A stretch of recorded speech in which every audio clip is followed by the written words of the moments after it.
All right, we good to go.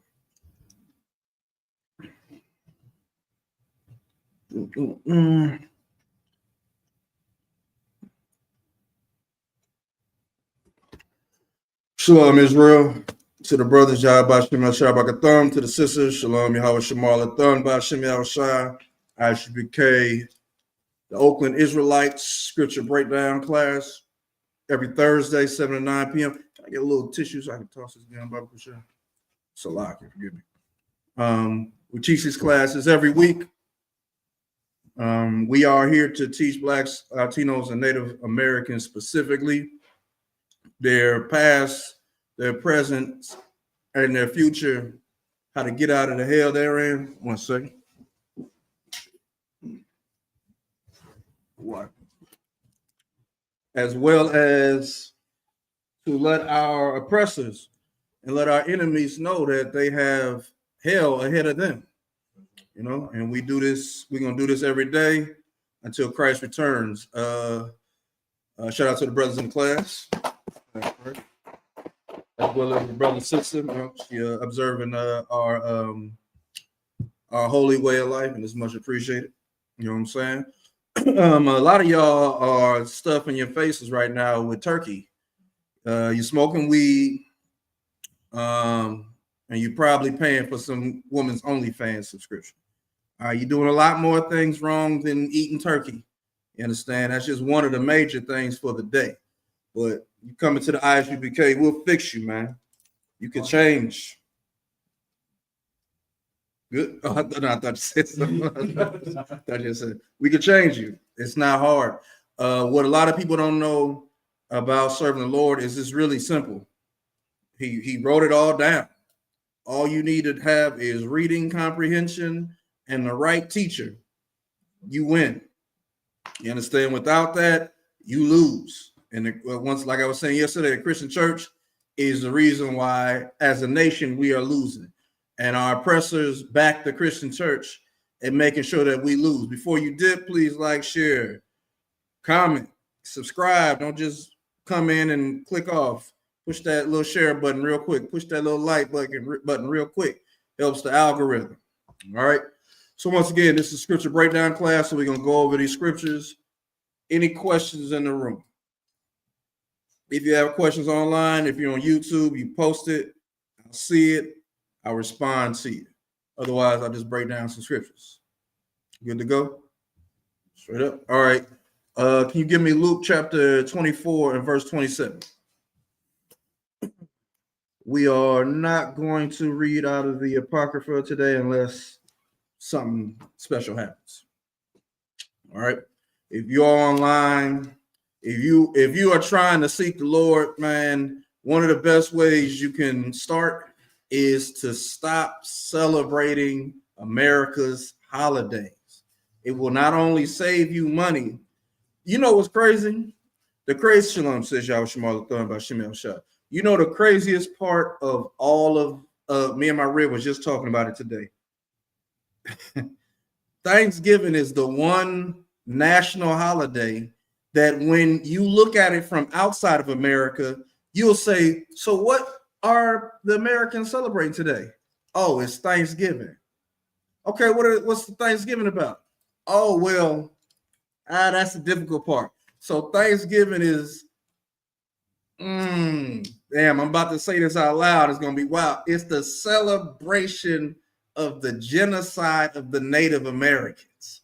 Go ahead. It's called Thanksgiving.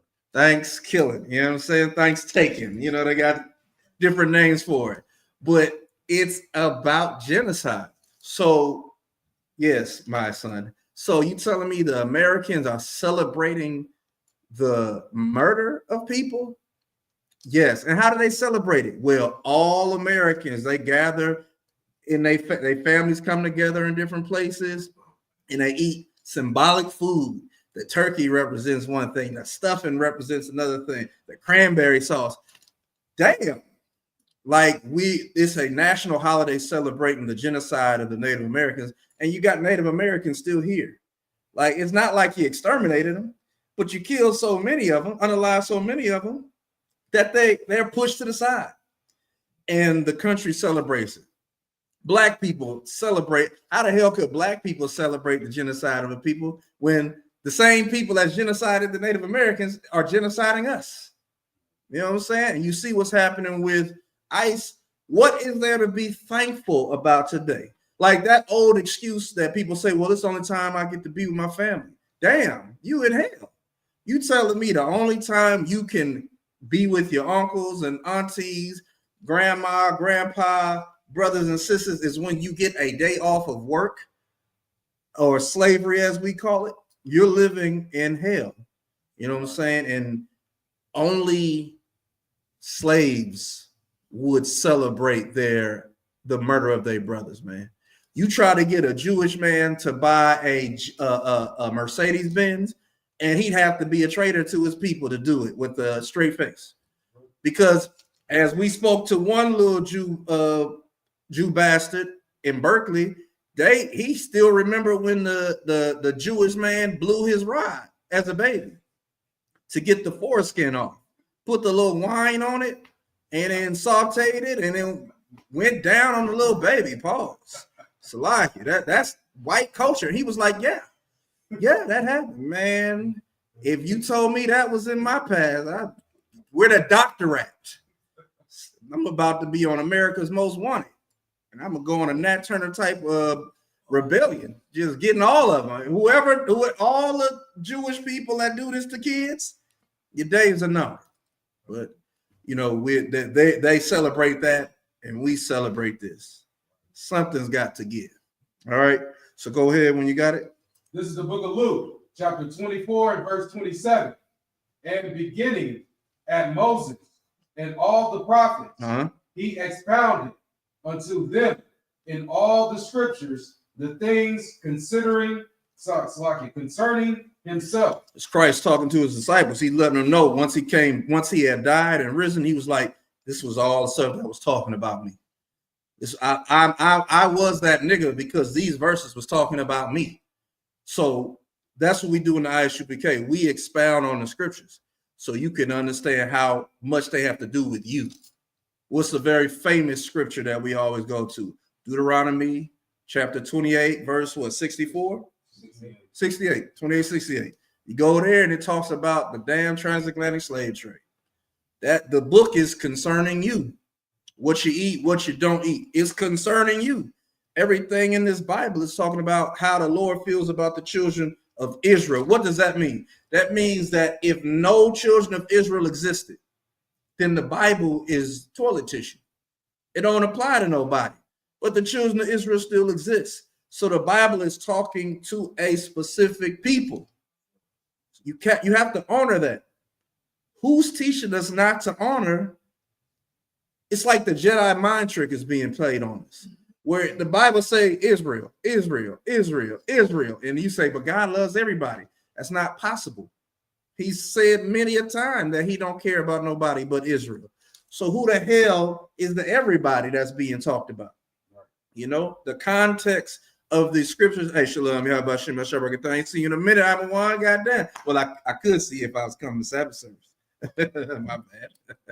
You know what I'm saying? Like, the way this thing is set up, if we would just take it and own it again, man, we would become a unit.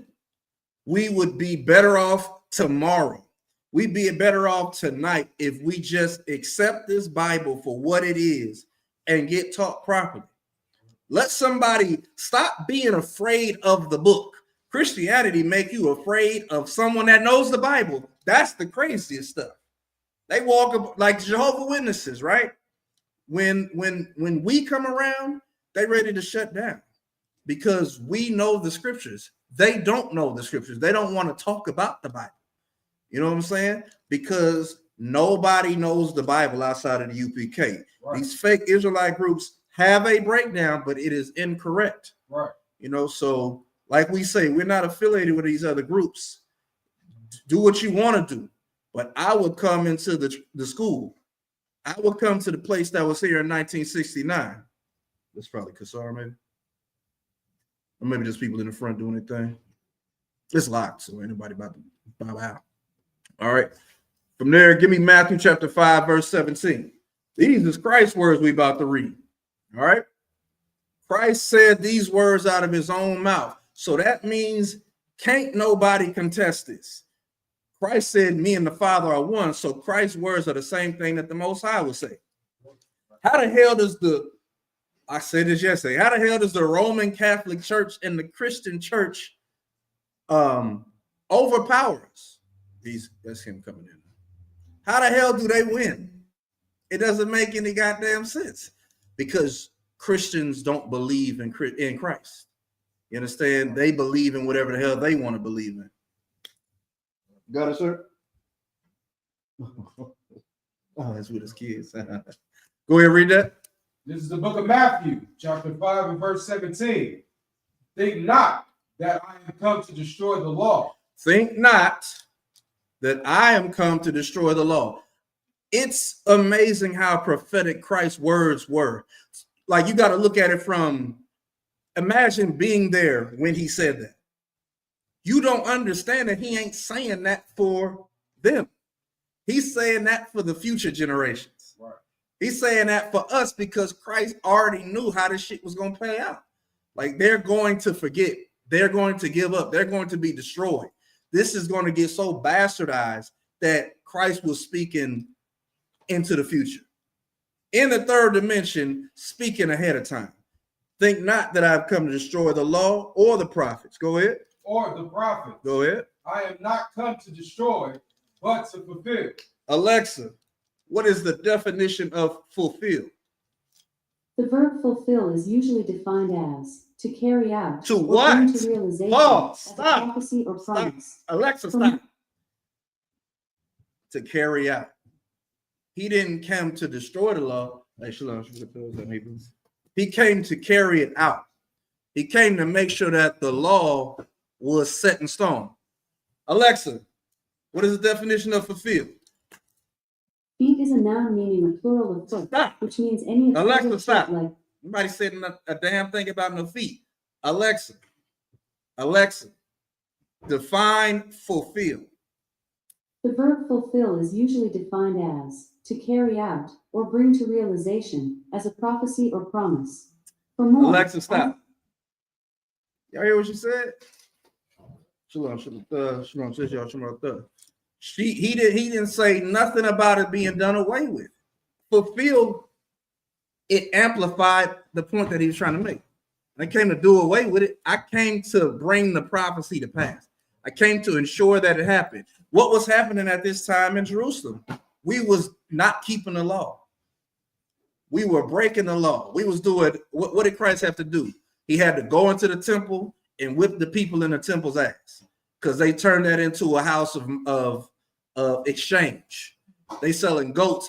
It's what Christians do in the church to this day. When Christian pastors collect that money from you, that's not a tithe. That is a sin offering. You're paying for the sins that you've done during the week. That's what it is. I molested a child. Here's $500. Oh man, I slept with that brother's wife. Here's $1,000. Oh, I'm Jeffrey Epstein. Well, here's $100,000. You're paying so that you can continue to sin. You understand? In the Israelite School of Universal Practical Knowledge, when we pay our tithes, we're not sinning. We don't sin in here. So we're not paying for our sins. We're paying our tithes because it's a part of the law. You understand? That's not how the church operates. The church operates is, come as you are, prostitute. Go bring me that prostitution money. Yo, man. And go back out there and get me some more of that prostitution money. Because they pimps in the pulpit. You understand? That is what Christ was fighting against. He's fighting against us being beguiled by our so-called spiritual leaders. Keep going. For verily I say unto you, till heaven and earth pass, one jot or one tittle shall in no wise pass from the law, till all be fulfilled. You understand? Till what? Till heaven and what? Till heaven and earth pass. Till heaven and earth pass. That's That tells you everything right there, that the law is not done away with, because the heaven and the earth have not passed. Whatever you got to do. Heaven is still there. Earth is still here. So how is the law done away with? You know what I'm saying? Like, it's not practical. It's kind of like one of those things you shouldn't have to explain this to people. You should be able to read these two verses to people and they get it. Oh, the law is not done away with. But what will they do? They'll say, well, we can agree to disagree. We ain't no agreement. We ain't agreeing to disagree. You believe something totally against Christ. You are anti-Christ. You understand? Matter of fact, give me the precept, Baba Kashad, in Jeremiah 31 and 31. Different subject, but the same energy. If anybody has any questions, please feel free to raise your fist and it'll be answered to the best of my ability. Unless I have to ask another brother to give me assistance. Huh? This is the book of Jeremiah, chapter 31 and verse 31. Behold, the days come, saith the Lord, that I will make a new covenant. Not that. I want it's deeper into the chapter where it talks about heaven until if the heaven and earth pass, then will I end my covenant with the children of Israel. It's probably around 38 or 40 in that zone. You got to go ahead and say it. 36. Oh, sorry, Christ. What? This is the book of Jeremiah, chapter 31 and verse 36. If those ordinances... Start at verse 35, Baba Kusha. Verse 35. Thus saith the Lord, which giveth the sun for a light by day, and the ordinances of the moon and of the stars for a light by night, which divideth the sea when the waves thereof roar. The Lord of hosts is his name. Verse 36. If those ordinances depart from before me, saith the Lord, then the seed of Israel also shall cease from being a nation before me forever. You understand? If when the moon and the sun ain't there, then the Lord gonna be done with Israel. The moon and the sun are still here, so the Lord isn't done with Israel. So that means there will always be an Israelite to exist. You understand? And it ain't no Caucasian. All right. So it's the same thing. Go back to Matthew chapter 5 and verse was that 18? Till heaven and earth pass, one jot and one tittle shall in no wise pass from the law to all be fulfilled.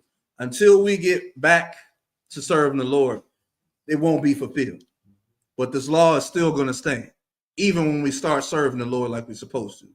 You understand? Because heaven and earth aren't going to pass. So the law is always going to exist. Y'all remember when y'all was younger, you see like all of the science stuff. They said in 3 billion years, the sun is going to get bigger and it's going to engulf or it's going to explode.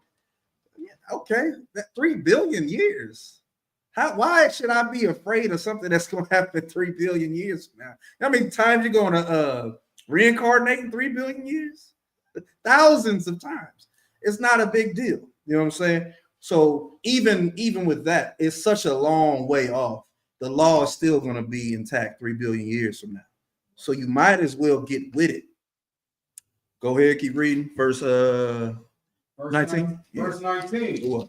Whosoever therefore shall break one of these least commandments and shall teach men so, he shall be called the least in the kingdom of heaven. So again, it's simple as that. If you're teaching and breaking the law, you're going to be least in the kingdom.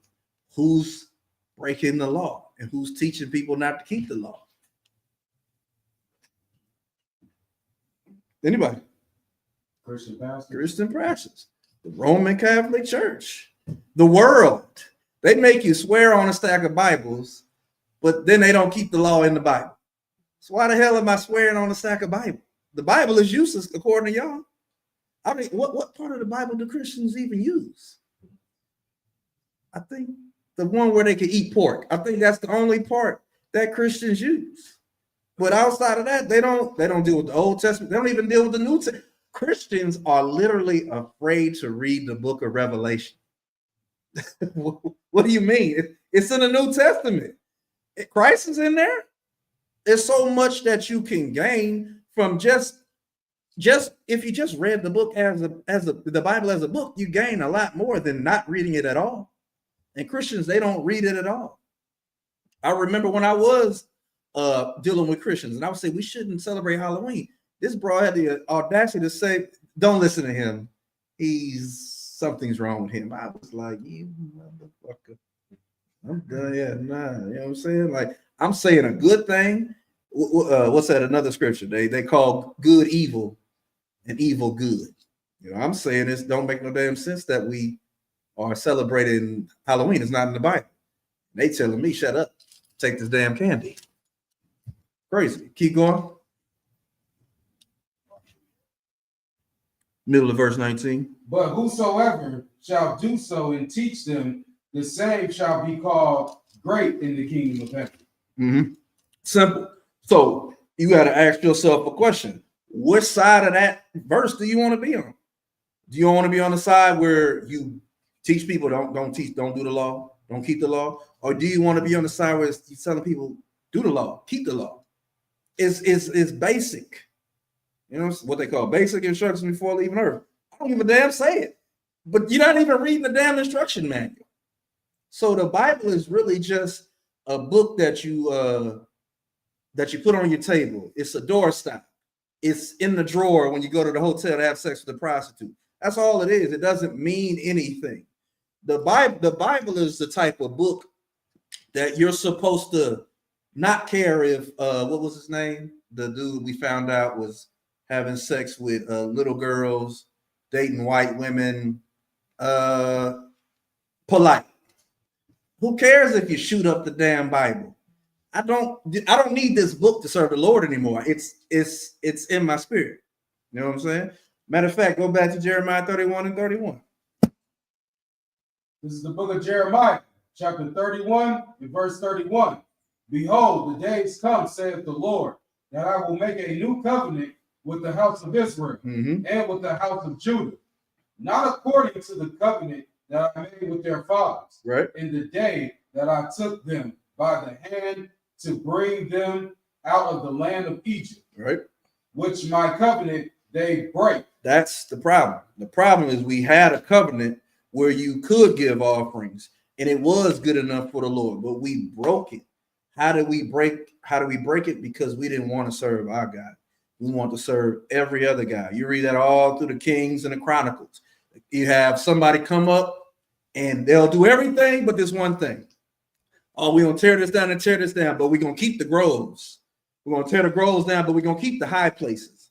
It's like, give it all up. That's what I've learned in changing my life is, you ever see those things where it'd be like someone holding something and the caption will say, sometimes it hurts more to hold something than it does to let it go. You trying to hold on to your wickedness is the part that's hurting you. Just let it go. It's easier to lead a righteous life than it is not to. You understand? That's how it is when you actually eat the scroll. You realize, look, I know what I want to do, but I got to do I want to do another precept because I'll go to another place. I'm going to do the thing that I don't want to do, even though I want to do it. I want to be the sinner. The sin feels good. The sin is in my spirit, but I'm going to do the thing that is harder to do, and that's to give up the sin. I'm not staring at nobody specifically, just so you know. I'm just looking in this direction, all right? I don't know your spirits. I'm not that good. All right. Keep reading, Ella. I think you got to the part where you said you're going to put it in your inward parts. Although I was an husband unto them, saith the Lord. Right. But this shall be the covenant that I will make with the house of Israel after those days, saith the Lord. Right. I will put my law in their inward parts and write it in their hearts. And what are those days? Those days is the days of Christ. Christ has come and went. He's at the right hand of power. And those days are now where it's in our inward parts. We don't have the external covenant anymore where we can do something to appease the Lord. Now you have to become the sacrifice. Now you can't, like I was saying earlier, you can't give a sin offering like the church does. The church says, give me your money and keep sinning. That's not how it works now. Now it's give your money to Commander General Yohana and don't sin. Like Christ said, go thy way and sin no more. Least a worse thing happen. That's the time that we're living in, because the Lord said he will put it in your inward parts. Keep going. And will be their God, and they shall be my people. That's how we get God on our side. It's a battle, bro. I'm trying to tell you, it's the thing that you think. How would I say it? You're just lighter. You feel lighter when you stop sinning. When you just take the sin all the way off the table, man, you're free. You're blameless. You know how good it feels to be blameless? You could talk shit when you're blameless. I talk shit because I'm blameless, man. Talk shit. That's all you should do. You should just talk shit in the Lord. Yeah, yes. Oh, you sound arrogant. You fucking right, I'm arrogant. I know I'm online. You fucking right, I'm arrogant because I serve the Lord and I'm blameless. So, you know what I'm saying? And don't eat shrimp, crab, and lobster. You know what I'm saying? Don't celebrate Thanksgiving. You know what I'm saying? Don't have sex with white women. Don't do anything wrong. It's easier. It's harder to do the wrong thing because you have to be secretive. You have to hope nobody finds out. And then when they do find out, oh, now your reputation is gone. You know what I'm saying? All right, let's go back to Matthew chapter 5 and verse 20. After I get this verse, if y'all got some questions, I'm not a good teacher, but I'll try to answer. Verse 20, Matthew chapter 5. This is the book of Matthew, chapter 5 and verse 20. For I will say unto you that except your righteousness shall exceed the righteousness of the scribes and Pharisees, ye in no case enter into the kingdom of heaven. Listen, the kingdom of heaven is exclusive, man. It's one of those things where you have to. This is how I would look at life. I've already experienced the kingdom of hell. I'm living in the kingdom of hell. I don't like the kingdom of hell. The kingdom of hell is why I have to go. The only time I can spend time with my family is on Thanksgiving. Why you think you got a 4-day weekend? They trying to this. It's like giving you a maximum break so that you can just go crazy for the next year. Christmas coming up. What day is Christmas? Alexa, what day is Christmas 2025? In California, the Christmas will be on Thursday, December 25th, 2025. Thank you. Appreciate it. So that means Thursday, you're going to be off Friday. Saturday, Sunday, boom. Work them few days, them 2 days, 3 days. And then you got New Year's. That's going to be Thursday. Probably going to take off Friday, Saturday. Now be a slave. You know what I'm saying? They feel like they've given you something. They've given you that break. No, man. To hell with Thanksgiving. To hell with whatever the hell I was talking about because I'm losing my train of thought. Yes, the kingdom of heaven is what you want. The kingdom of hell is worthless. You're living in hell. What is heaven like? I was watching something earlier with the Prince of Saudi Arabia. God damn. He's rich. Why the hell do I care about Arabians? They're living a good life. People like how they try to make God love everybody. God don't gotta love everybody. Look at everybody else, how they living. Look at how Kim Jong-un is living. Look at how the cow dude from China is living. Look how Putin is living. They're fine. Look how Latino people are living. That is hell. Look how Black people are living. That is hell. Look how Native Americans are living. That's hell. So the kingdom of heaven is something you should want to work for. You should strive for. It's very basic. Since coming in truth, has it been hard to keep the Lord's commandments? Now that you're attempting to do it, What commandments do you find yourself having the hardest time doing? Yeah, none of them. It's because it's real simple. So it's the kingdom of heaven is exclusive, but it's exclusive because Christ don't want everybody in it to begin with. That's the part that people don't understand. What's that in? Is that Matthew chapter 13? Kasar, you got something? The precept? Yeah. 1 John 5:3. Go ahead. For this, let's start at verse 2. Mhm. By this we know that we love the children of the Most High. When we love the Most High and keep his commandments. Damn right. For this is the love of God, that we keep his commandments. And his commandments are not grievous. Damn right. Most High Christ. That wasn't what I was looking for, but that is absolutely true. The one I'm looking for is Matthew chapter 13 and verse 15.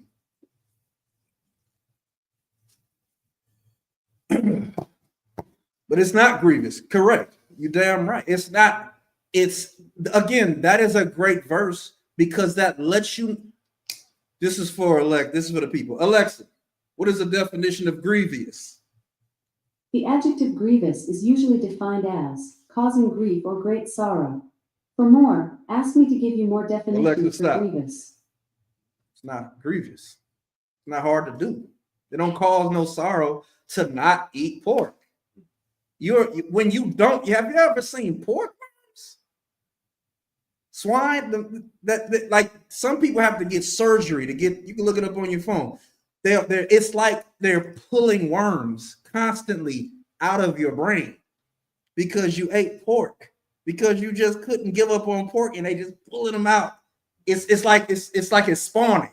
They pull some out and it just keeps spawning. Like, damn. I watched another video where it was something was dead in the water. And if you saw how they did like a time lapse on how long it took them to eat the animals in the water to eat it, brother, it was so many big animals eating this thing. And it came at the same time. It was like a bunch of different animals, big ass crabs, big ass fish. They was just chomping at it and when it was finally over, there was none left. It was like, God damn. And that's what you want to eat? You want to eat? That's why you got worms. You want to eat a big ass crab? That's a roach. That's a spider. You want to eat what's the prawns? That's a big ass roach. You want a lobster? That's a scorpion. You gotta start looking at things like that. It ain't mean, it's logical. That's why the Lord's laws is not grievous to do, because when you just think a little bit, just look at a crab and look at a spider. You could draw the parallels and be like, yes, kind of looks like less legs, but looks about the same. Less eyes, but they look about the same. Yeah, because this one is underwater. His function is totally different, but they do the same thing. Spider in the corner, it get flies. It's a scavenger eater. Go ahead. Like, if I may sort of this, when you see something that's a bigger spider, it's like even more disgusting. Yeah. You know what I'm saying? That's a big ass spider. If you look at the crab. Yeah, look at a tarantula. Yeah. It's like a big ass non-furry tarantula. You know, and they get big. Go to Australia. Goddamn. Yeah, the slockiest, the ones in Australia are called huntsman spiders. Yeah. And you got the camel one. I'm thinking about, is that the spider or the crab? You might be thinking. Yeah, that's nasty. But you take that shit to Wuhan. Oh, they about to chomp on that. Oh, extra food. Everybody else good. Our law is not hard for us to do, but this is the kicker right there. Go ahead and read that. This is the book of Matthew, chapter 13 and verse 15. For this people's heart is wax gross. People's heart is wax gross. It's covered in wax. Go ahead. And their ears are dull of hearing. The eardrums is just, they can't even hear nothing anymore. Go ahead. And their eyes they have closed. Even though their eyes are wide open, it's like blindness. You ever seen a blind person's eyes? That's how their eyes are. Even though they got brown eyes just like us, dark eyes, black eyes just like us, it's like they got that blind gloss on them. Go ahead. Least at any time. What? Least at any time. That's the kicker. Go ahead. They should see with their eyes. Matter of fact, y'all know I went too far down. I went too far down. Let's go up real quick. We're gonna come right back to that. Read verse 10. Verse 10. And the disciples came and said unto him, why speakest thou unto them in parables? So it's basic to us when we hear think now that I've come to do away with the law of the prophets. It's basic to us when we say, he that teaches people not to keep the law and don't do it shall be least. And they that tell people to keep the law and keep the law shall be greatest. That sounds normal to us. Sounds like that makes a lot of sense. But for a regular person that's been a Christian our whole life, that's a parable. You're telling me that keeping the law is not hard to do? That's hell no. The law was done away with because it was too hard. That's why it was done away with. It was too hard. It's a parable. Basic talking is it's spooky talk too. Understand? Keep reading verse 11. Verse 11. And he answered and said unto them, because it is given unto you to know the mysteries of the kingdom of heaven, but to them it is not given. Verse 13. Verse 13. Therefore speak I to them in parables, because they see not, and hearing they hear not, neither do they understand. Now I'll go to verse 15. That's the kicker. They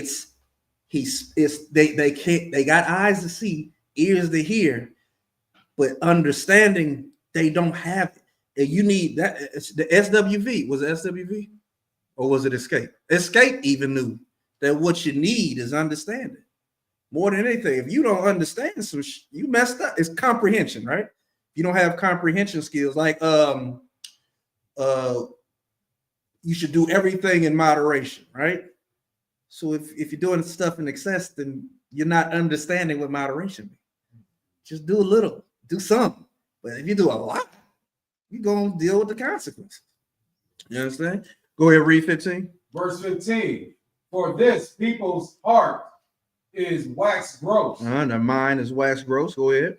And their ears are dull of hearing. And their eyes they have closed. Least at any time they should see with their eyes and hear with their ears and should understand with their heart and should be converted, and I should heal them. The thing that people don't understand about Christ is Christ only wants problems. He don't want to save everybody. So John 3:16 can't be about saving everybody if he don't even want to save every Israelite. Somebody got to work. So, and I was raised a janitor, but somebody got to take the trash out. Somebody got to sweep the floor. Somebody got to wash the walls. Somebody got to do the windows. Somebody has to be the gourmet chef. We can't all sit on the throne seats. There has to be a system. That's why everybody isn't a priest and prophet of the Lord. You know where I'm gonna go with this, but I don't want to go there. In 2nd Ezra, where he talks about, look, if you're someone who deals with oxen in the field, you're not going to be someone that the king comes to ask deep questions about dark sayings, because your whole life is dealing with oxen. Your whole life is feeding animals. Your whole life is, oh, look at the sky, George. We better bring the cattle in. That's your whole life. But some of us, our life is going to be about saying, let my people go 3 days in the wilderness that they may serve their God. Some people got to have that role, and other people have to have other roles. That's an economy. That's a system. You know what I'm saying? But the main thing is Christ is not here to save everybody. You understand? That's why for us It's simple for them. The only way people are going to come into the ISUPK is if it becomes so terrible outside that they realize, oh shit, the things that they were saying is actually happening. That's what it's going to take. But you know what that means? While they're out there suffering, we're in here performing the righteous acts. We're doing the Sabbath service. We're drinking the wine. We're putting in a cup. We're doing we're doing all the acts. So when they come in here, they're like, damn, y'all, it's a well-oiled machine. You know what I'm saying? Like, yeah, what you thought we was doing? Y'all was smoking crack. We was learning the scriptures. What you thought was gonna happen? We're not smoking crack like y'all. Y'all was bent over on fentanyl. We was saying prayers in the East. You know what I'm saying? All right, so from there, good thing this motherfucker ain't sharp. God killed my hand right there. Give me Matthew chapter 22 and verse 36. Now, does anybody have any questions or anything they need broken down? No side.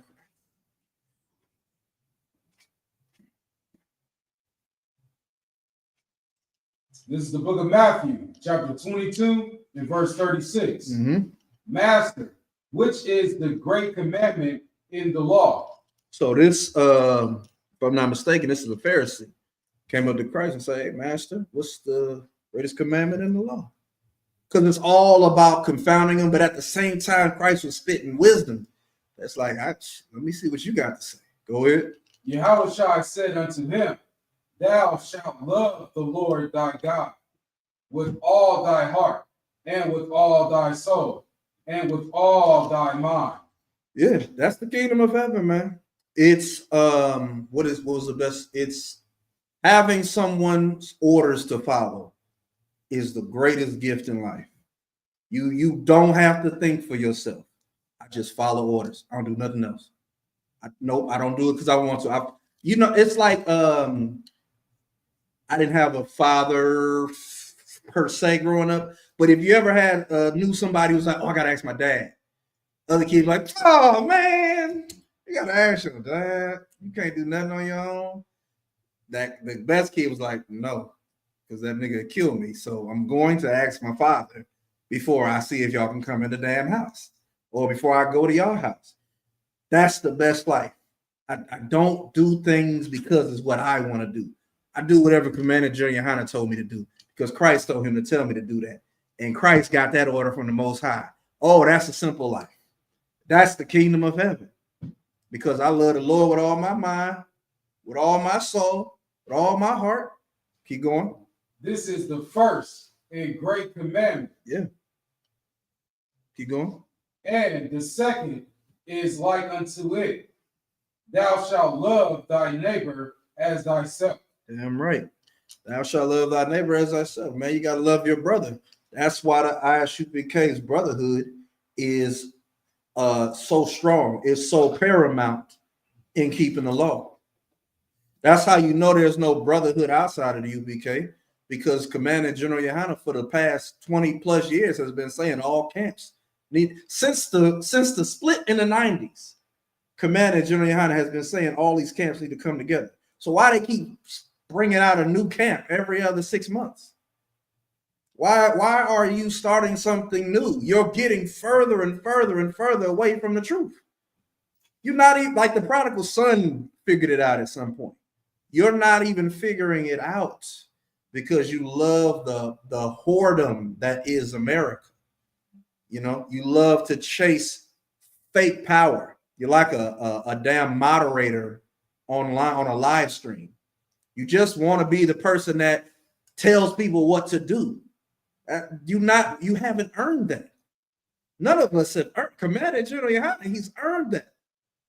And who's after him? General Muhammad. He's earned that. That's honorable. What y'all doing is not, and we see it. It comes out before you know it. Scandal. I remember when the Peggers went to the damn strip club and had a Passover. Like, what? Y'all had a strip club. What's going on here? You know what I'm saying? Pegasus, you know what I'm saying? That man Nate got AIDS. He's skinny as hell, man. He's gonna pass one day from a vicious disease. They're gonna call it cancer. He's got AIDS because they doing nasty. Y'all remember the blue waffle scandal? Right. Nasty. It was, I believe it was like sharing a woman. Two brothers in the school. They not all homosexual, but that's homosexual in itself. Right. They swapping semen, basically. You know what I'm saying? They doing everything with a woman. It is nasty. It's so they could, that's not brotherhood. that's the opposite. And then of course you got Joy Morgan. You ain't gonna have no Joy Morgans in ISUPK. We love women, Black, Latina, Native. We're not gonna take a woman's life, and we're not gonna hide a woman because of another woman, because of a funky policy in our Israelite group. Much polygamy. It's better that way for women. You don't want a man that hides his lifestyle from you. You want your man to be straight up and down with you. You understand? Same way a man can't have a baby, sis, you can't have another man once you have your man. Just some things is nature. You know what I'm saying? But these other fake Israelite groups, they are against nature. That's right. I'm right. Keep reading. Verse 40. On these two commandments hang all the law and the prophets. You understand? On those two, if you could just have brotherhood and love the Lord, you're doing the law. You need to know the law. Don't do like what a Christian say. I just be a good person. That's not enough, because your definition of good is probably not the same definition of the Lord's definition of good. Your definition of good is do something nice for white people. That's not good. Your definition of good is I'll become an ICE agent, or I'll become a police officer and I'll fix the system from the inside. That's not what ends up happening. What ends up happening is you become the worst ICE officer ever. What's that? That's very famous with the black cop and the white cop. The white cop is like, God damn, calm down. The black cop is trying to show off. You become the worst form of yourself, thinking you're just being good. You're being good to your slave master, but you're not being good to what the Lord calls good. All right. From there, let's go to Psalm 83 and verse 4. Psalm 139 and 21. Boom, boom, boom. I got y'all for another 45 minutes. No sign, friends.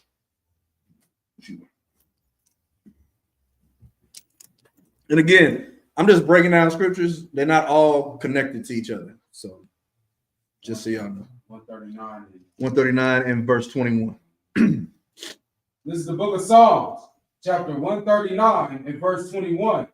Do not I hate them, O Lord, that hate thee? Go ahead. And am not I grieved with those that raise up against thee? You understand? These other nations, they have risen up against the children of Israel. And this is King David. He's saying, don't I hate what the Lord hates? The Lord does hate. And the Lord has enemies. And we clearly have enemies. And you know how to be like, what if Benjamin Franklin was around right now? He would probably be like, well, all these niggas ain't in chains. You know what I'm saying? It's the same thing with King David. If King David was around, he'd be like, why are blacks and Latino people so separated? What the hell are y'all doing? Why are y'all celebrating Thanksgiving? It's the murder of your brother. You know what I'm saying? We're so detached that we don't even know we have enemies. I saw this one video of this brother. He was a hardcore killer. Came up on some Ku Klux Klan members, hugged him and said, why do you hate me? Why do you hate me? Like, you think that's gonna make him love you?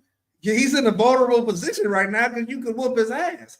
But the minute he's not in that position, he's not gonna be like, that's my dog. Love that guy.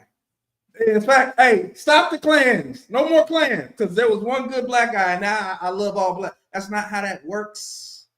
You're not going to fix a problem that's been going on since the days of Esau, since the days of Cain and Abel. You know what I'm saying? You got to get that in your thick skull. The minute you do that, you can become you can be like King David.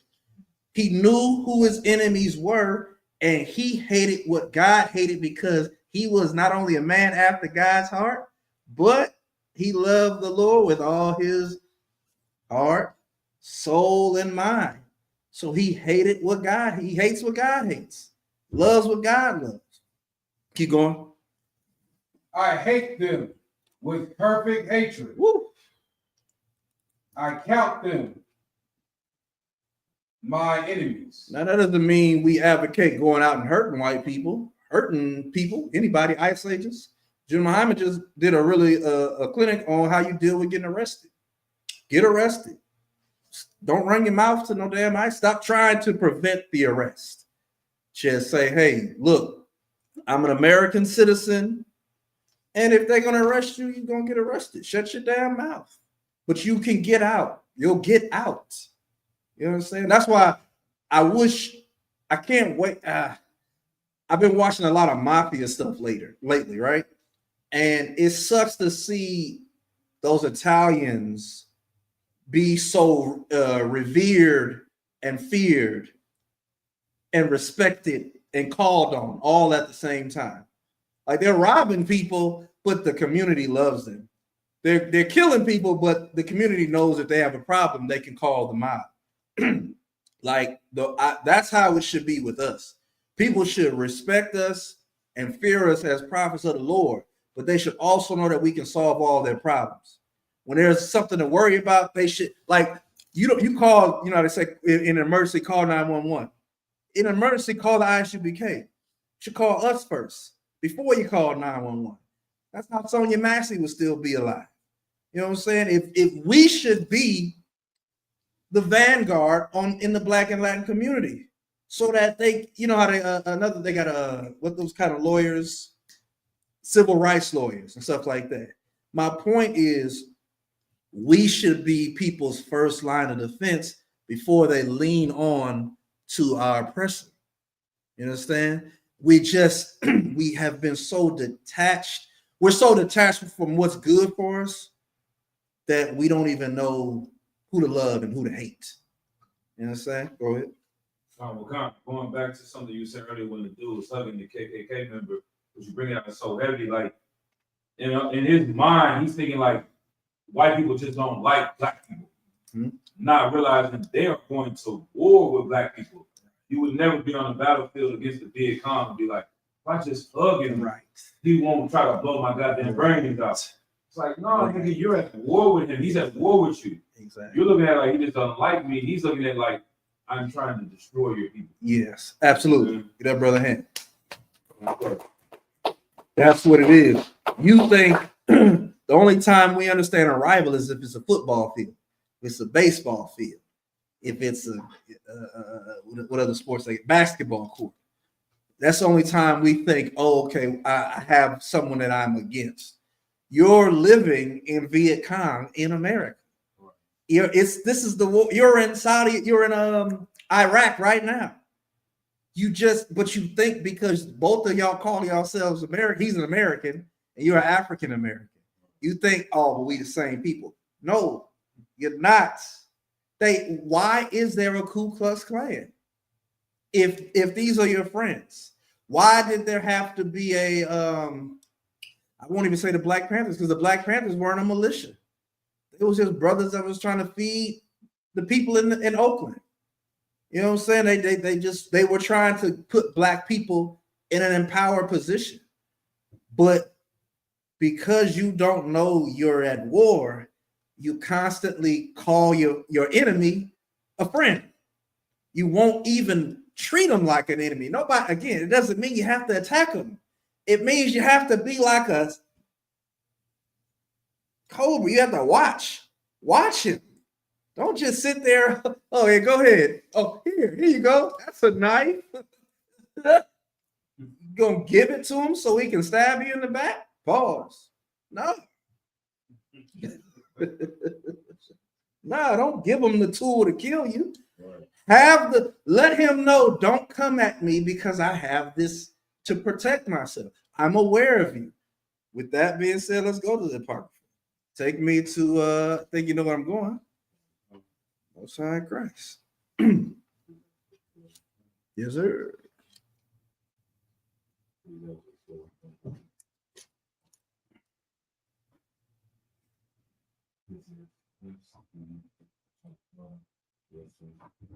This is the book of Ecclesiasticus, chapter 12 and verse 10. Never trust thy enemy. What? Never trust thy enemy. I'm pretty sure that's the same word as we just read in the Psalms. Right. I heard enemy. I think I just heard enemy again. Never trust thine enemy. Go ahead. For like as iron rusteth, Uh-huh. so is his wickedness. What is that saying? What happens to iron over time is it goes from looking all so nice to rusting, just like this blade. It's rusted now. It used to be all black and silver. Time has caused it to rust. And that's the same way it is with dealing with your enemy. It starts out, the Native Americans know this better than anybody. They came to your country shivering, scurvy. Oh, and you was like, hey, look, we got you. We ain't got no food. Teach you how to plant these crops. Oh man, thank you. Oh, it's cold. We'll show you how to build something out of this. Oh man, you guys are so nice. Oh, so good to be here. Can we live here with y'all? Yeah. Let's come up with some damn treaties, huh? Right? Yeah, it'll be good. We can trade. Hey, sounds good to me. But slowly but surely, hey, you want to take this blanket? Oh man, you guys are so good to us. Here's a blanket. Why are you sick? I don't know why you're sick. You're getting sick. Oh, we broke a treaty. Oh, I'm sorry. Let's fix. Oh, we broke another treaty. Oh, damn, we broke all the damn treaties. We was never going to honor them damn treaties. Look at us. Do we look like honorable people? Hell no. You like, I taught y'all how to live and be. You don't know. I'm a snake. I'm a crocodile. I'm cold-blooded. I don't feel for you. You only an idiot would let someone come across the sea on a ship and then come into their land and help them out. I mean, I wouldn't do it if y'all look.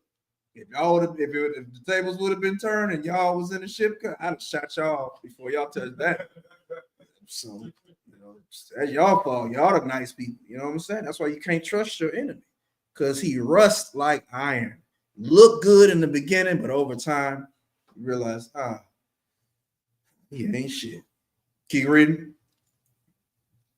Verse 11. Though he humble himself. Humble himself. Go ahead. And go crouching. Bending. Bow. Go ahead. Yet take good heed and beware of him. Yep. And thou shalt be unto him as if thou hadst wiped a looking glass, and thou shalt know that his rust have not been altogether wiped away. Yeah, it's like when you, the best example is like when you in the morning in your car, you trying to defrost it. You turn on your wiper blades and get clear for a minute. Then you stop it. It's like, shit, I can't see. That's the white man. He's something where you wipe and you realize, oh shit, it ain't clean. It's not. It's not what I thought it was. That's what happens when you trust your oppressor. Keep going. Oh, go ahead. Oh, Salaki, sir, I was gonna say that's what that movie Sinners was talking about. You do not let this man in because he's going to kill you and murder you. Yeah. Ravish your women and your children and take all your silver and your gold. You're not supposed to let this man in. Yeah, that ass. Let her in. You have it feels archaic to think of to think like that, but it's a thought like every other thought. Just like changing your lifestyle, it's a thought you can start to believe in. You know what I'm saying? You don't have to wait until something bad happens to you to say that the white man is the devil the Bible speaks of. Right. Just start thinking it now. Like, oh, he's the devil. What does devil mean? He's a liar and a deceiver. Oh, that's what devil meant? I didn't know. Now that you mention it, I could think of all the times I've been lied to and deceived by white people. And you have to think that exclusively, because you know what a lot of these fake Israelites and Christians like to think? Well, what about when black people lied and deceived to me? What about when Latino people lied and deceived to me? That's the devil. Man, shut your ass up. White people don't do that to white people, so black people shouldn't do that to black people. You understand? Donald Trump said, if I ran Republican, I'd probably win because everybody is stupid that's a Republican. He ran Republican and everybody is stupid is a Republican. But it doesn't stop him from asking for their votes. He still knows they're white and they're not black like you. You know what I'm saying? So we as a people, we have to focus on who our enemy is. Don't waste your time trying to find enemies within. We can figure that out. Those are traitors. But that's not what you're talking about. You're talking about just you hate black people and Latino people with a perfect hatred. Dumbass, you messing up.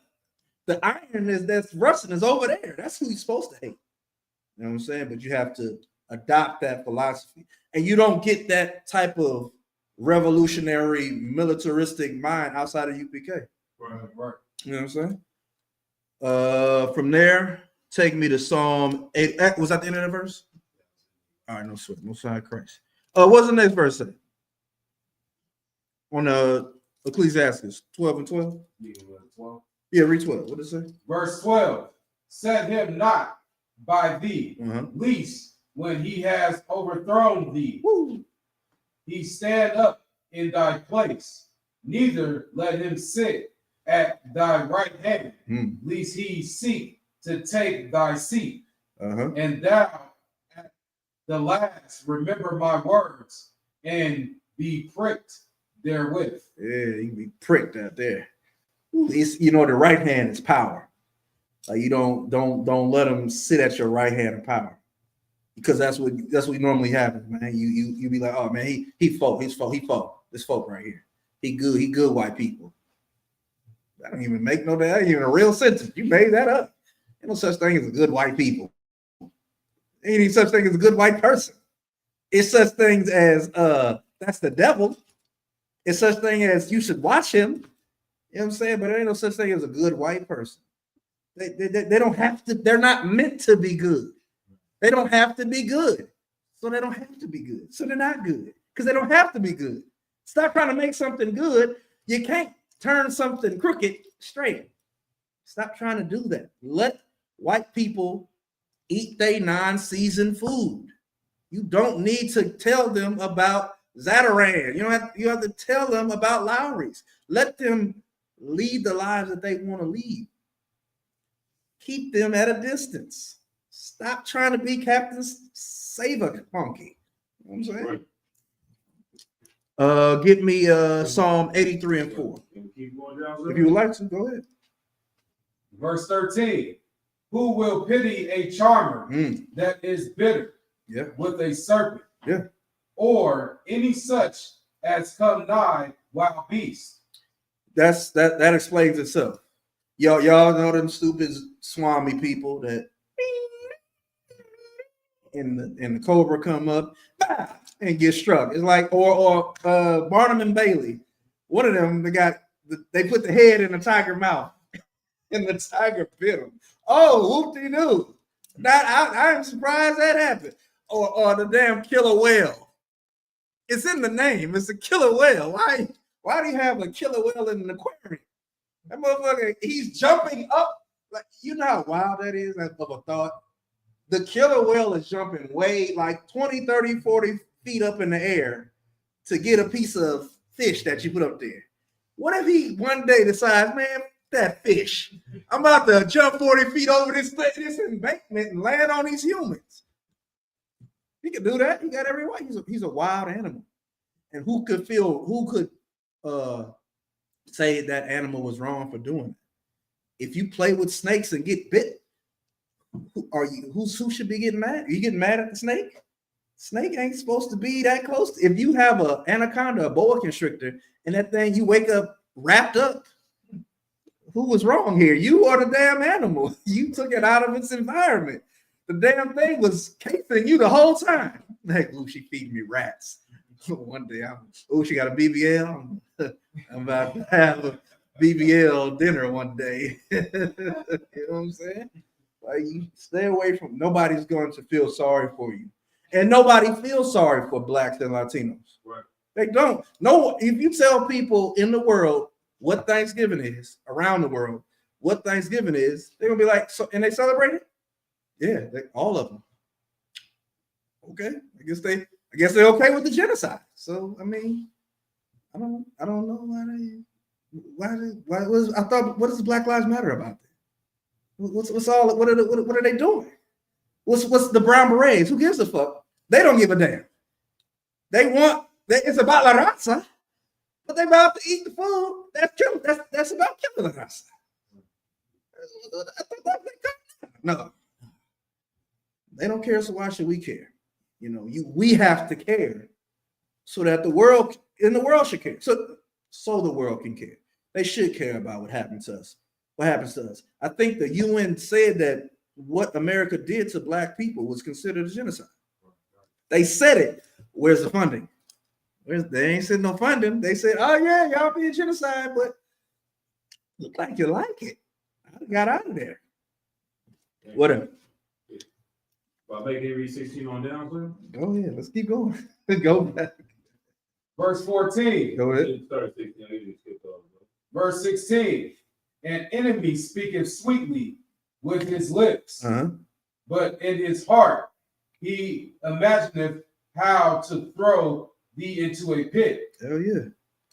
Keep going. He will weep with his eyes, but if he find opportunity, he will not be satisfied with blood. Absolutely. What's the song say? His words were was butter, but his heart is war. Yeah. Drawn swords. Yeah, that's the perfect precept for that. That's what you're dealing with.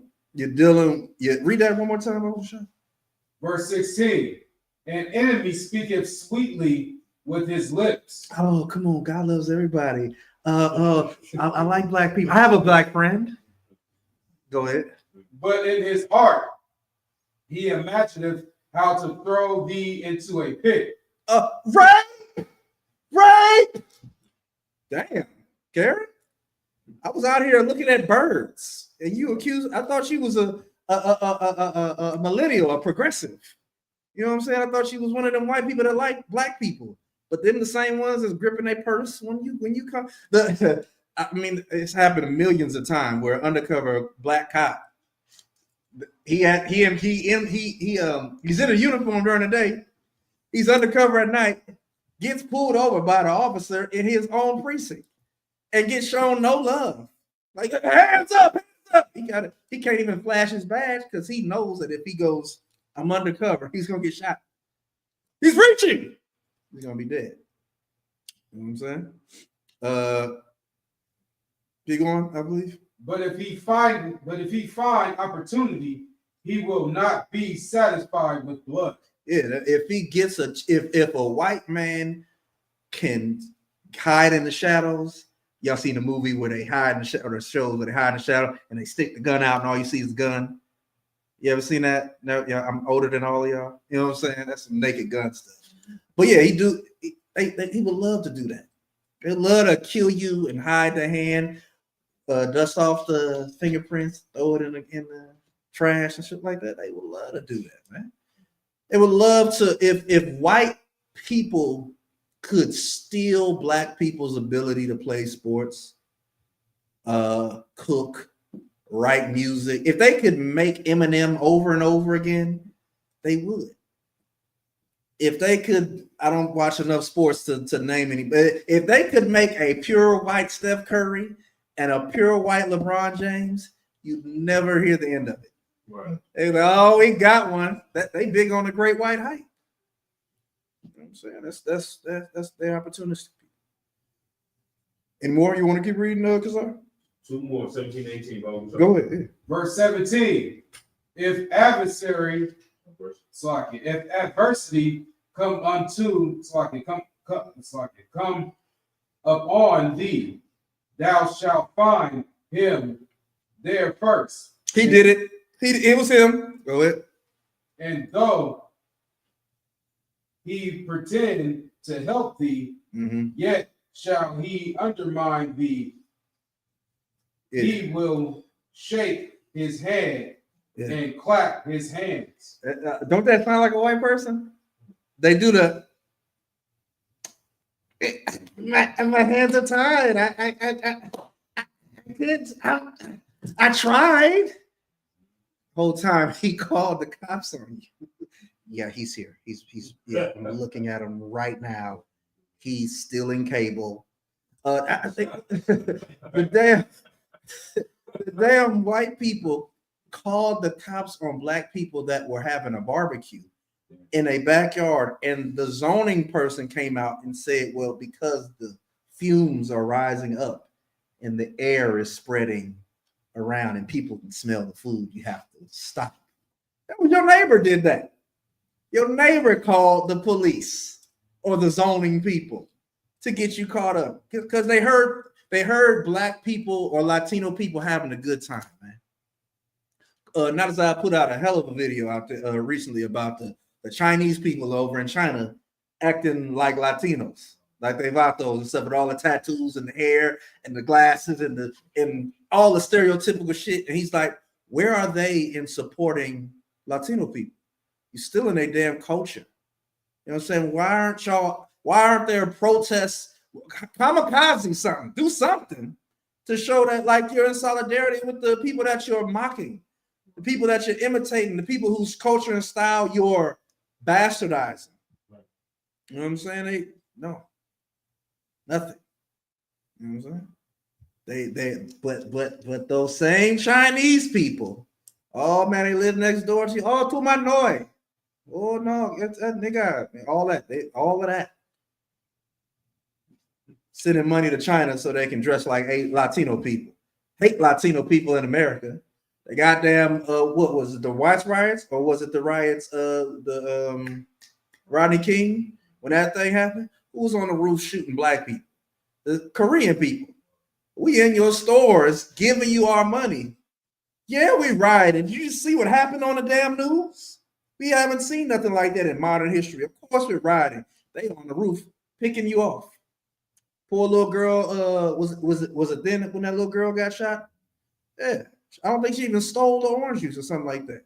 But they just was in trigger happy, killed her. Like, man, y'all the devil too. Right. Was that it? Keep going. And whisper much and change his countenance. Yeah. Whisper much and change his countenance.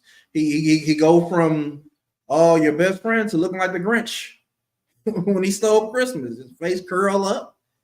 You know, like I gotcha. That's a scary thing to find out. Like the scripture said earlier, if you don't do this, you're gonna be pricked when you find out otherwise.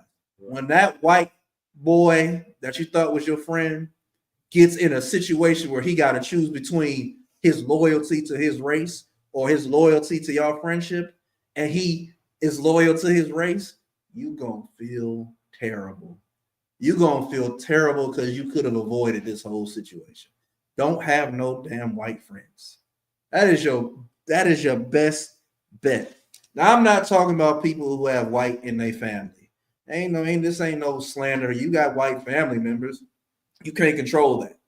I'm talking about what you can control. Who you befriend. Who the next people you call homies. You can control that. You can't control your what your uncle did. Your uncle got with a white woman. That's still your auntie, but you can't control that part. You know what I'm saying? But what you can control is what's in your future and what's in your presence. You can cut people off. You ever cut somebody off? It's a great feeling. I used to work at this slavery with this white dude, and we would smoke weed together. And I was just coming in the truth. And we would smoke and we would talk about the Bible. And he was real Christian. He was like Irish, if I'm not mistaken. He was real Christian. So we would talk, and before we go smoke weed at the cemetery during the shift and all that type of stuff. We were just chatting, good friends. And I started coming in the truth, and I would talk to him more about the Bible, and I was changing, and I stopped smoking weed. So he would still go and smoke his weed and all that type of shit. I'd be like, I'm cool. Reading the Bible, I'm watching classes and shit like that. And then more time goes on, and I'm like, yeah, the Bible ain't got nothing to do with you. I know we used to talk about the Bible, and I used to be like, yeah, I'm a Hebrew Israelite, and you a Hebrew Edomite. I used to talk like that because we both Hebrews. Nah, nigga, it ain't none of that no more. Oh, I cut him off. Felt good. Felt good, real good. You know what I'm saying? That feels good, man. Good. If I saw him today, I wish he would come to a camp.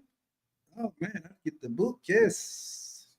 I get the boot. That'll be the one I do get. I tell you that much. That was the end of that verse, or we got more. Most High Christ. So I'll give you a hand, give you a hand, give you a hand, man. Go on. Give me Psalm 83 and 4. We're still talking about our enemies. Most High Christ. And then after this, we're gonna go to Revelation 3 and 9, 2 and 9 and 3 and 9. This is the book of Psalms, chapter 83 and verse 4. Go ahead. They have said, come and let us cut them off from being a nation, that the name of Israel may be no more in remembrance. That's what your enemies have done. They have said, come and let us cut them off from being a nation, that their name be forgotten. So that's how you know white people aren't Israel. Because if they was Israel, then why they can't be Israel, because they're claiming Israel. Right. The Bible just said we're going to cut them off so the name of Israel may be no more in remembrance. So why is someone calling themselves Israel? I wasn't calling myself Israel. This is new. I was not born knowing I was Israelites. When I was a kid, I was bubbling African American, non-Hispanic. You know, now I would put Hispanic now. I'm like African American and Hispanic. Fuck, you know what I'm saying? It's my people. You know what I'm saying? But I wasn't born. I was born in the 80s. Nobody was calling themselves Israelite. You know, Jewish people existed. Israel existed, but Israelite, I ain't never heard that until started finding out about the truth and stuff like that.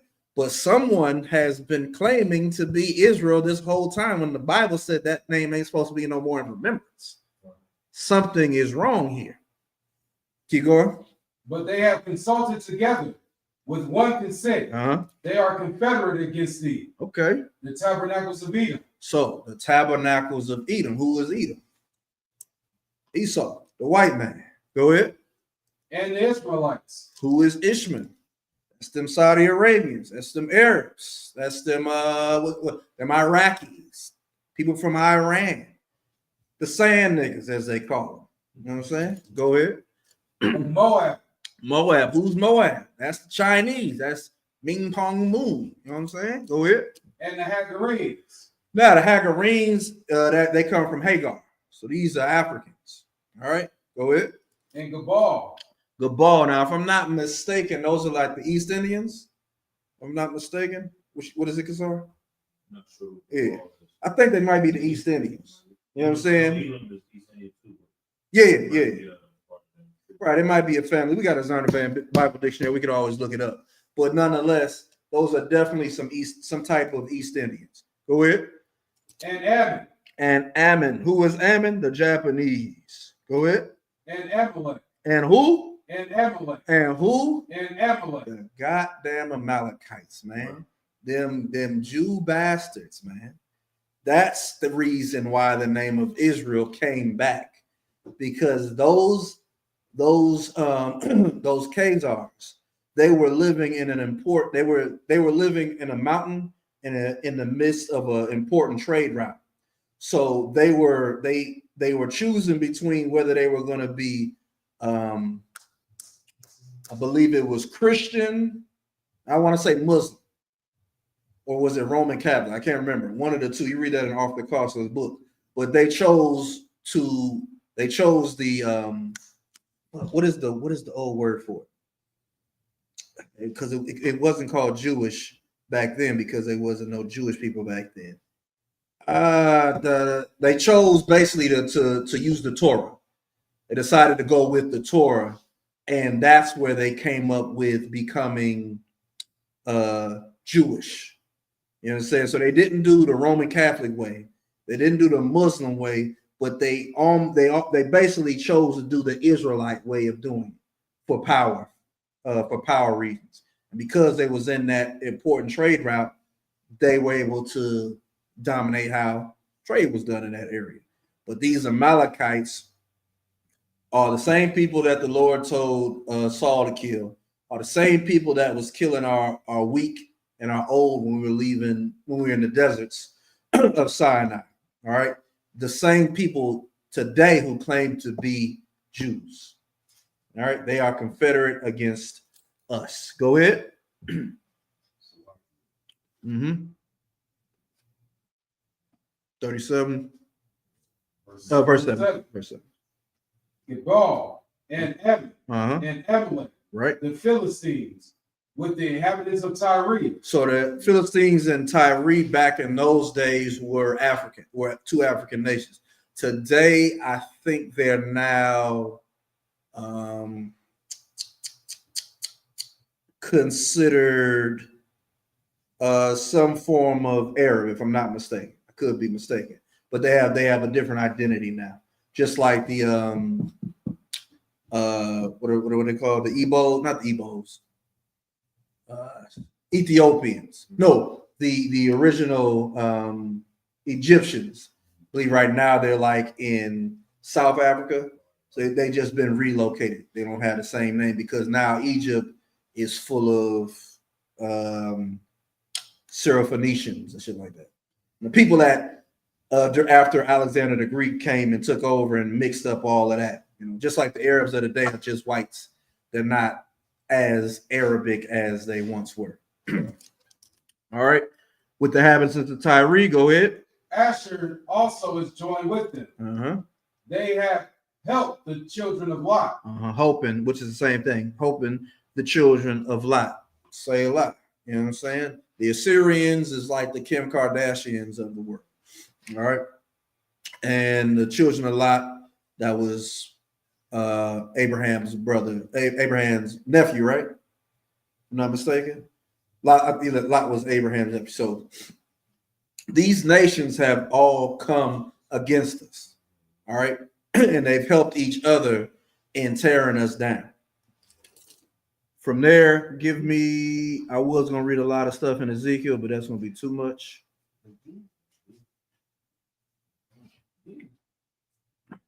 Anybody have anything they need broke down or something like that?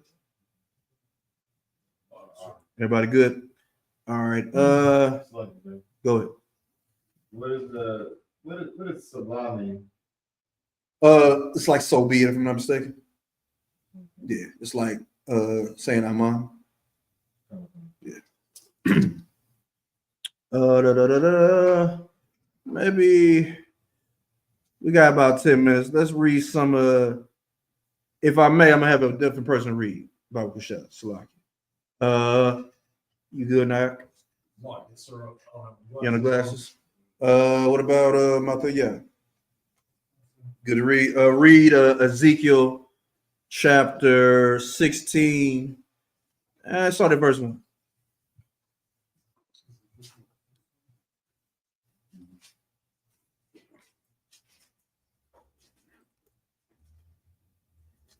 If you're still here, say Shalom Yahweh Shemar Latham by Shem Yahushua. Oh no, that was an hour ago. She probably did. Start at verse 1, 16 and 1.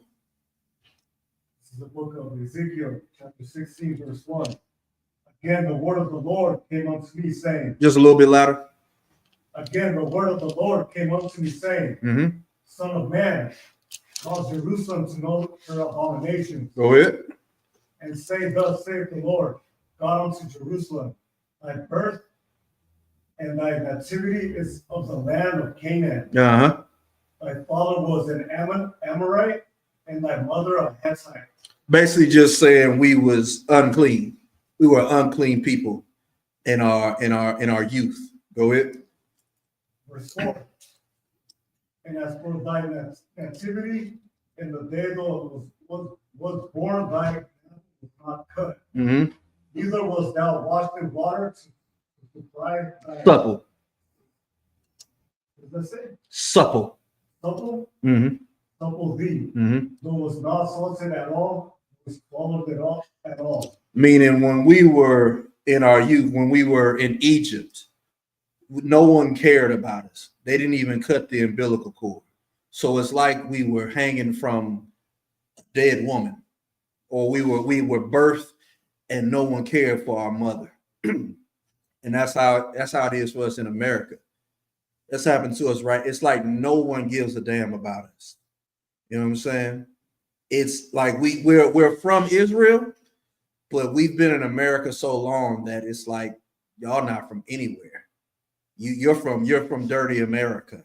You're a bunch of dirty, stinking Americans. That's what you are. Go ahead. Verse 5. None I pitied thee Mm-hmm. to do any of these unto thee, to have compassion upon thee. But thou was cast out in the open field to the loading of thy person in the day that thou wasn't born. You understand? Like no one pities us. They just look around, and the parallels is just there. If you see you could do this anytime you're in San Francisco. You see a white person on drugs, like feet out, dirty, out of their mind, ripped up, carrying a suitcase, bent in half with a dog or no dog, either way. And look how people look at them. It's like, I'm about my business though. But you put a black or a Latino person in that same position, and it's like, ugh, look at you. You're just a druggie. You smell. Look, oh my God, get some clothes, get a job. What about the white person? What about I'm talking about you? Like no one pities us. The white guy, let's build mobile housing. Yeah, let's build. Look, I got a foundation. We want to give you some clothes. We're gonna give you some food, and we're gonna build you this tent. You can have that. We're gonna get it. We got it on live. Everybody out here helping our brothers. You know that they'll do that for them. But for us, no one gives a damn. Keep going. And again, be loud since you're in the back row. Verse 6. And when I passed by thee and saw thee polluted in thy own blood, I said unto thee, when thou was in thy blood, live. Yeah. I said unto thee, when thou was in thy blood, live. Verse 7. Yea, I said when thou was in thy blood, live. You understand? He doubled down on it. Like you were so bad. I'm like, look, just don't die. I'm not. This isn't your time right now, which is kind of like where we're in right now. We're in a time where it's like we're doing bad, but just don't give up. Fight like Donald Trump said. Fight. You know what I'm saying? Just don't give up. Keep going.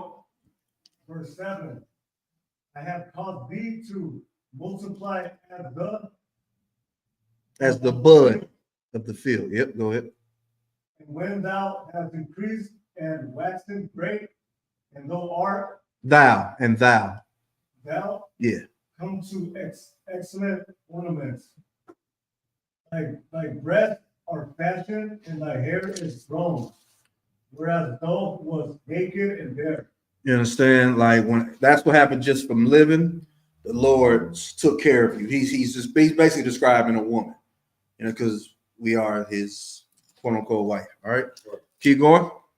Verse 8. Now when I passed by thee and looked upon thee, behold, thy time was the time of love, and I spread my skirt over thee and covered thy nakedness. Yeah, I swear unto thee, and I entered into a covenant with thee, said the Lord God, and thou becamest mine. Thou becamest mine. You understand? Like the Lord, he heard the cry of the children of Israel, as it says in Exodus, right? And he had respect unto us. And that's what this is basically describing our time in Egypt. All right. So, and all that, the Lord made a covenant, because what did he say? He made a covenant with our forefathers. That's why he sent Moses. That's why he even did what he did for us, because he made a covenant with who did he say? He said Jacob, Isaac, and Abraham. You know what I'm saying? So he was fulfilling that covenant, and that's the covenant we came into. Keep going. Verse 9. Then wash thy deeds with water. Yeah, I truly washed away the blood from thee, and I anointed thee with oil. He cleaned us up. He cleaned us up, and he poured the oil on our head. He went. It was a relationship. He made an oath with us. Go ahead. Verse 10. I clothed thee clothed. Clothed. Yep. Thee also with broidered. Work and shod thee with badger skin. Mm-hmm. And I girded thee about with fine linen, and I covered thee with silk. Right. I decked thee also with ornaments, and I put bracelets upon thy hands, and a chain on thy neck. Verse 12. And I put a jewel on thy forehead, and earrings in thy ears, and a beautiful crown upon thy head. Mm-hmm. Verse 13. Thou wast thou decked. Thus wast thou. Thus wast thou decked with gold and silver, Mm-hmm. and thy raiment was on fine linen and silk and embroidered work. Mm-hmm. Thou didst eat. Thou didst eat fine flour and honey and oil, and thou wast exceeding beautiful, and thou didst prosper into a kingdom. Like he's saying, you started from the bottom, now you're here. We went from being a people that was enslaved, went through the Red Sea, saw the death of our enemies, circled the damn Sinai for 40 years, went into the land of Canaan, vanquished as many as we can vanquish, and had a kingdom. We were set up. We had King David, fought civil wars and brought the kingdom together. And we were so good that Solomon's name rung through the earth.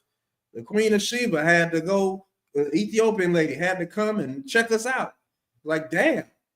And all of that happened because the Lord did it for us. He was that husband that was like, no, you're going to wear this. You're not going to wear that. You're going to wear this. You're not going to do that. You're going to do this. He straightened us up. You know what I'm saying? We was basically on OnlyFans. And he said, man, you ain't doing no damn OnlyFans no more. You know what I'm saying? And he got us right. Get a job, get a real job. You know what I'm saying? He put us in position, and we did well. Go ahead. Verse 14. And thy renown went forth among the heathen for thy beauty, for it was perfect through my comeliness, which I have put upon thy, said the Lord God. Verse 15. Although didst trust thine own beauty and playest the harlot because of thy renown, and puredest out thy fornications on every one that passeth by. Here's that word. So we're going to drop that and go to take me to Isaiah 1 and 15. So the Lord did all of these wonderful things for us, and we didn't want to give up our wicked ways. We wanted to be a whore because the Lord made us, he stunted on us. And in that, we thought we did it as if, oh, I did this. I'm the reason that I'm so beautiful. I gave myself clothes. I put this jewelry on. I'm the reason my hair grows. I cut my own umbilical cord. I washed myself. I anointed myself with oil. We treated it like it was our doing when it was the Lord who did it for us. You know what I'm saying? Go ahead. This is the book of Isaiah, chapter 1 and verse 15. And when ye spread forth your hands, I will have my eyes from you. Yeah. Yay. Yeah. When ye make many prayers, I will not hear. Your hands are full of blood. You understand? We've done so much terrible before the Lord. The Lord is like, I'm not gonna hear your prayers because you're bloody. You know what I'm saying? All you know is wickedness. All you do is evil. So what do you expect from me? I did everything for you, and you turned your back on me. You did. You know what I'm saying? The Lord is a good father.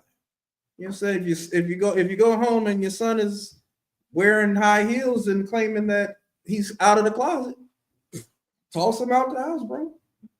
That's what a good father would do. Your daughter come up a lesbian, it's gonna hurt. It's gonna hurt. Or she want to be a trans man, it's gonna hurt. But you got to say, well, you got to go and trans out that door. Transition into the real world. Right. You know what I'm saying? That's it ain't as bad as it sounds. It's because they've proven at that moment that they don't want your leadership anymore. That's all it is. So you're not really turning your back on them. You're hoping that they'll go out in the world, realize that you've been protecting the hell out of them, Right. And then they'll come back and be like, I'm so sorry, Father. I was wrong for that. You're damn right. But I love you now. I loved you then, but I love you again because you're back. All right. Keep reading. Verse 16. Wash you, make you clean, put away the evil of your doings from before my eyes. Cease to do evil. Yeah. Verse 17. Learn to do well, seek judgment. Learn to do well. Learn to do well. Seek judgment. Relieve the oppressed. Judge the fatherless. Plead for the widow. And become a good person. All right. Seek judgment. Seek to do things the right way. Relieve the oppressed, man. Like we're not in a position to do any of that at the time, but you should. Your people are oppressed right now.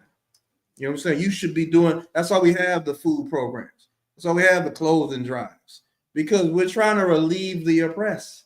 They are destroyed wherever we go throughout the ghettos of this country, throughout the barrios of this country. We do whatever we can to help. We have the expungement programs. We have the drug reform programs in the school. We do whatever we can to relieve the oppressed, because the only reason you're on hard drugs is because you're being oppressed. You don't like drugs. It's just a comfort. It's like comfort food. You know what I'm saying? It gets you, it's enough just to get you by. You know what I'm saying? But your job, man, is to relieve the oppressed, judge the fatherless, and plead for the widow. You got to be there for people that don't have kids, that don't have parents, and for those that don't have their lover anymore. You know, it's community is the point. You have to build community. And you have to build community righteously the way the Lord had to do it. Keep going.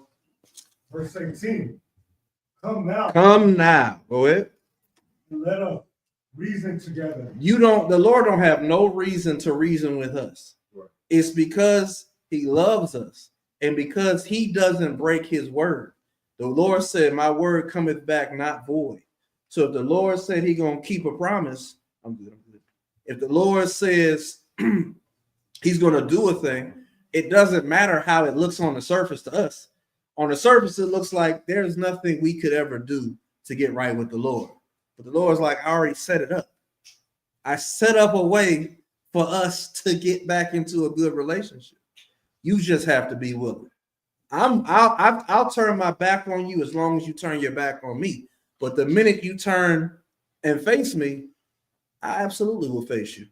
I'll already be facing you by the time you turn around. That's the kind of God that we serve. Keep going.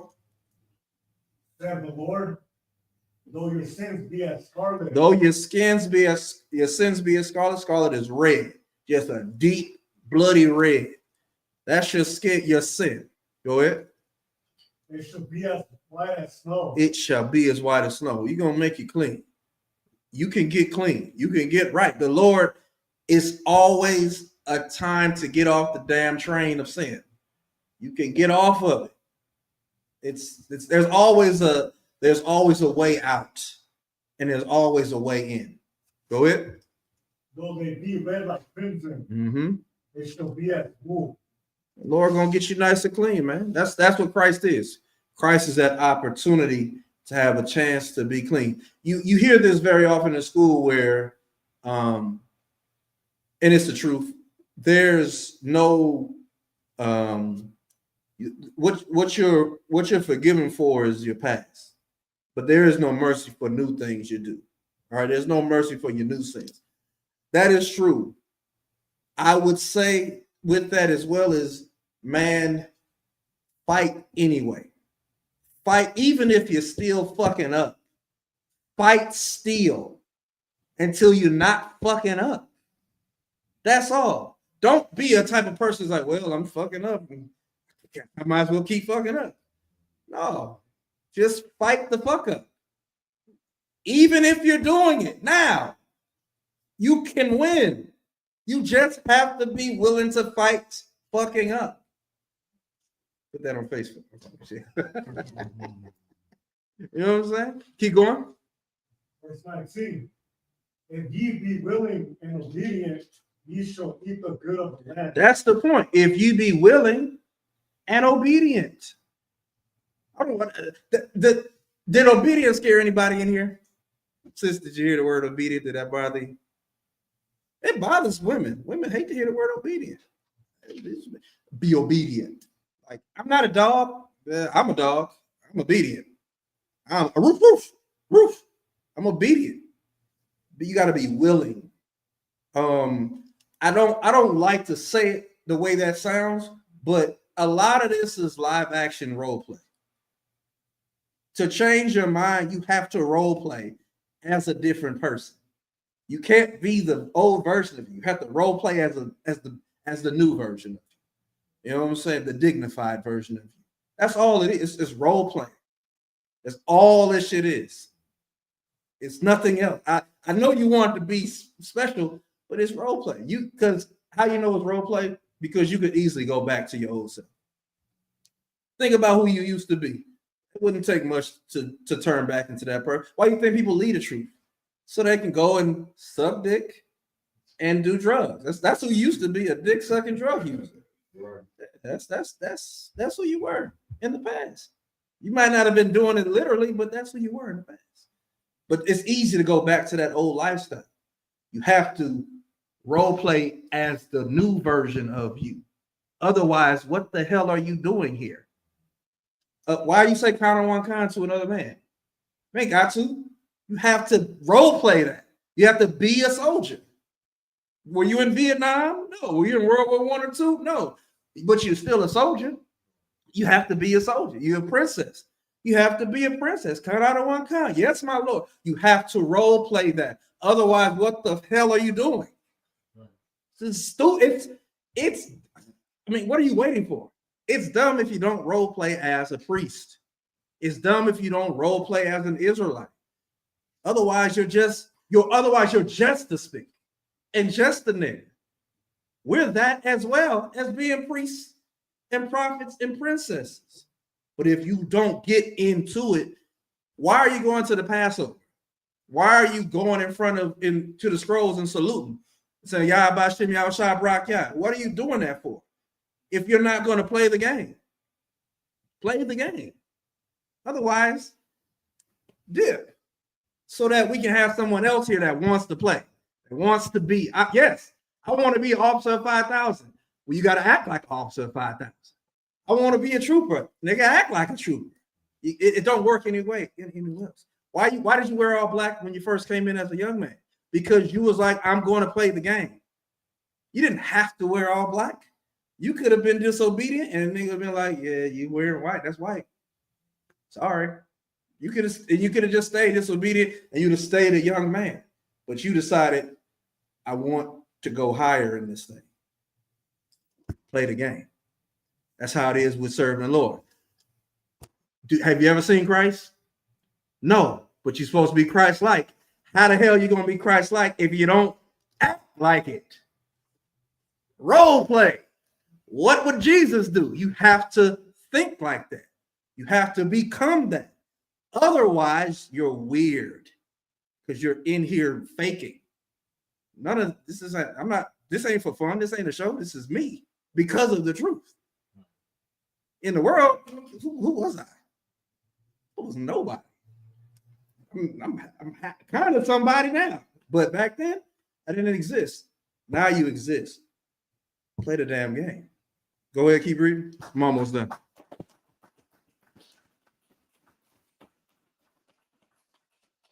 Verse 20. If you refuse and Whoa, no, got to read that right. verse 20. But if you refuse Get that butt, get a butt some play. Pause. Emphasis. But emphasis.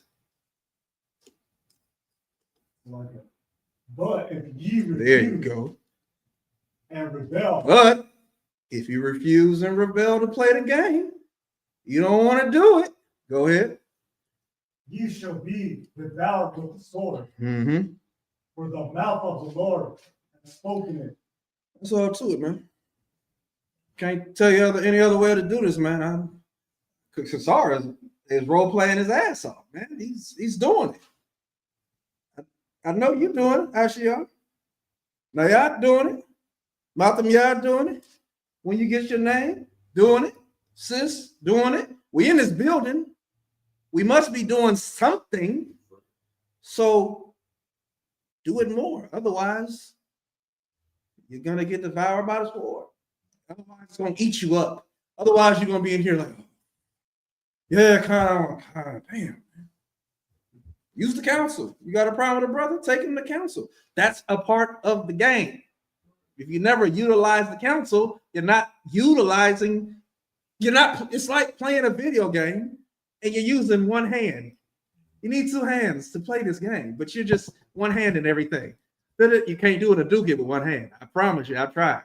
You can't, you gotta be able to do this and that at the same time, right? You can't shoot a Kamehameha. It's a two-handed thing. You have to be a part of it. All right. Any questions? Anything anybody want to say? Everybody good? With that, I'll pass the class over to Officer Naya. Israel, gonna give 100 salute to the teacher. Israel, march. Spot. March. Rock. Yeah, sit down, shot back thumb. Yeah, one time. Israel, gonna give 100 salute to the sisters in class and online. Israel, sorry. Straight to the sisters. Israel, march back. So had a sister. She know the hand movements. Teacher.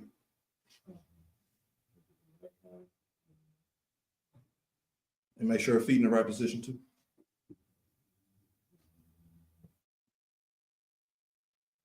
Boom, boom. All right, if she don't know the salute, it's cool, but just as long as she has everything else right. Israel, march.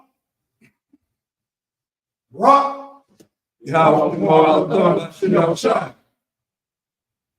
him talk. Class Smith.